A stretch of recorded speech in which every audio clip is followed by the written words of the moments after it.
അപ്പോൾ ഇന്ന് നമ്മൾ എന്നെ സംസാരിക്കാൻ പോകുന്നതെന്ന് അറിയാമോ? നമ്മളെല്ലാവരും ഭയങ്കര മൂഡ് ഓഫ് ആയിട്ടിരിക്കത്തില്ലേ? ചിലപ്പോൾ നമുക്ക് തോന്നാറില്ലേ, ഇങ്ങനെ കരയാനിങ്ങനെ തോന്നിയിരിക്കുന്ന സമയത്ത് നമ്മൾ ആഗ്രഹിക്കും നമ്മളെ കേൾക്കാൻ ആരെങ്കിലും ഉണ്ടായിരുന്നെങ്കിൽ എന്ന്.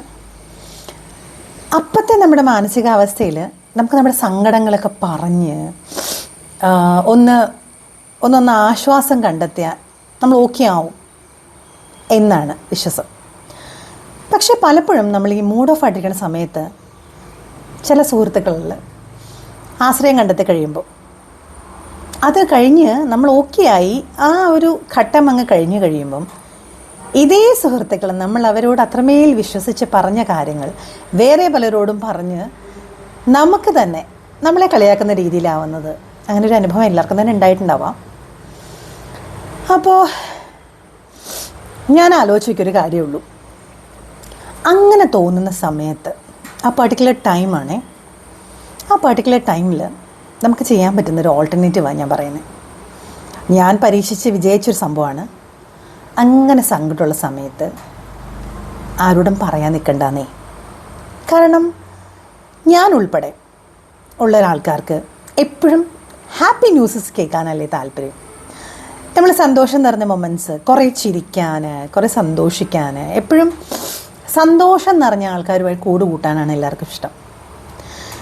24 മണിക്കൂറും സങ്കടം കേട്ടുകൊണ്ടിരുന്നപ്പോൾ നമുക്ക് തന്നെ മടുക്കും ഇല്ലേ? അപ്പോൾ ചെയ്യാൻ പറ്റുന്ന സംഭവം എന്ന് വെച്ച് കഴിഞ്ഞാൽ, അങ്ങനെ മൂഡ് ഓഫ് ആയിട്ടിരുന്ന സമയത്ത് നിങ്ങൾ കുറച്ച് നേരം തനിച്ചിരിക്കുക. ചിലർക്ക് ഒരു ഡയറി എഴുതുന്നത് ഹെൽപ്ഫുള്ളാവും. ബിക്കോസ് നമുക്കപ്പം അനുഭവിക്കുന്ന ആ ഒരു സംഭവം ഒരു ഡയറിയിലൊന്നും പകർത്തി വെച്ച് കഴിഞ്ഞിട്ട് may be you can keep it, or അതങ്ങ് ടയർ ഇറ്റ് ഓഫ് ചെയ്യുക. ചിലപ്പോൾ അത് ഹെൽപ്പ് ചെയ്യാറുണ്ട് കേട്ടോ. അല്ലെങ്കിൽ പ്രാർത്ഥന നല്ലൊരു ഓൾട്ടർനേറ്റീവാണ്. ബിക്കോസ് ഈ ലോകത്തിലുള്ള സർവ്വ മനുഷ്യന്മാർക്കും ഒരു പോയിന്റിൽ നമ്മളെ മടുക്കും. നമ്മളെ മടുക്കാതെ കേട്ടിരിക്കാൻ പറ്റുന്ന ഒരേ ഒരാൾ ദൈവം മാത്രം. കാരണം ഇൻ പേഴ്സൺ നമ്മളുടെ അടുത്തില്ല. അതുകൊണ്ട് തല്ലിയിട്ടൊന്നും പേടിക്കണ്ട. നമ്മുടെ സങ്കടങ്ങൾ, നമ്മുടെ വിഷമതകൾ എന്തെങ്കിലുമൊക്കെ ഉണ്ടെങ്കിൽ നമ്മൾ ദൈവത്തിന് മുമ്പിൽ ഒന്ന് മനസ്സിരുത്തി, യൂഷ്വൽ നമ്മൾ ഈ പറഞ്ഞ മാതിരി നമ്മൾ വൈകുന്നേരം സന്ധ്യാപ്രാർത്ഥനയ്ക്ക് പറയുന്ന പ്രാർത്ഥനകളല്ല പറയേണ്ടത്. ഞാൻ ഉള്ളുരുകി നമ്മുടെ സങ്കടങ്ങൾ നമ്മുടെ മുമ്പിൽ ഇരിക്കുന്നുണ്ട് ദൈവം എന്നുള്ളൊരു വിശ്വാസത്തിൽ പറയുക. വേണേ കരഞ്ഞു, നല്ലോണം ഒന്ന് കരഞ്ഞാലും ചിലപ്പം നമ്മൾ നോക്കിയാവാറുണ്ട്. കാരണം വെച്ച് കഴിഞ്ഞാൽ ആ ഒരു വിങ്ങൽ, നമ്മുടെ ആ വിഷമം, ആ ഒരു പെർട്ടിക്കുലർ ടൈമിലുള്ള ആ വിഷമം അങ്ങ് തീരും. ആൻഡ് ബിലീവ് മീ, നമ്മളങ്ങനെ കുറച്ച് നേരം ഇരുന്ന് കേട്ട് പിറ്റേ ദിവസം രാവിലെ എഴുന്നേൽക്കുമ്പോൾ and I am sure you will be okay.